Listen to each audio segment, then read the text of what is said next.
খার মৌতের চিঠি এসে যায়, খার হায়াত শেষ হয়ে যায়, আমরা কেউ বলতে পারি না, ঠিক না বলেন? মরণেরই কত মানুষ স্মরণ করোনা, আধরাইলা শিলে পরে কোন কৈফত চলবে না। মরণেরই কত মানুষ স্মরণ করোনা, আধরাইলা শিলে পরে কোন কৈফত চলবে না, ঠিক না বলেন? সিদরাতুল মুনতাহায় আছে একটি গাছ, ওই গাছের পাতায় পাতায় লেখা আছে মানুষের হায়াত। সিদরাতুল মুনতাহায় আছে একটি গাছ, ওই গাছের পাতায় পাতায় লেখা আছে মানুষের হায়াত। সেই পাতা ঝরিয়া গেলে, সেই পাতা ঝরিয়া গেলে মৌতের নিশানা,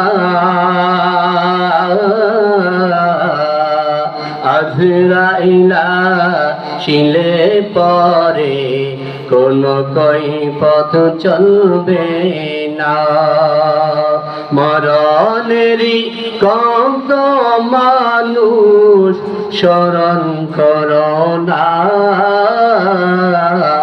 আজরাইলা শিলে পরে কোন কৈফত চলবে না, ঠিক না বলেন? আজরাইল এসে গেলে কোন কৈফত চলবে? কোন কৈফত চলবে না। আল্লাহর ওলি বলেন, হ্যাঁ বান্দা, হ্যাঁ আল্লাহর বান্দা, তুমি স্বপ্ন দেখেছো, যেটা যে ভাগ তোমাকে দেওয়া করতেছে, দৌড়াইতেছে, এটা বাঘ নয়, এটা হচ্ছে মালাকুল মাউত আজরাইল আলাইহিস সালাম। আজরাইল আজ এই গাছের মধ্যে উঠেছিলেন, এই গাছটি হলো হায়াতুস সাজানা। তোমার হায়াত যে ডালের মধ্যে বসেছিলে, যে ডালের মধ্যে বসেছিলেন, থালো ইঁদুর কুটকুট করে কেটে দিচ্ছে, এটা হলো তোমার রাত। আর যে ডালটি ধরেছিলে, সাদা ইঁদুর কুটকুট করে কেটে দিচ্ছে, এটা হলো দিন। দিন যায় রাত যায়, তোমার আর আমার হায়াত কেটে যায়, হায়াত কেটে যাচ্ছে, দিন যাচ্ছে রাত যাচ্ছে, হায়াত কেটে যাচ্ছে, ঠিক না বলেন?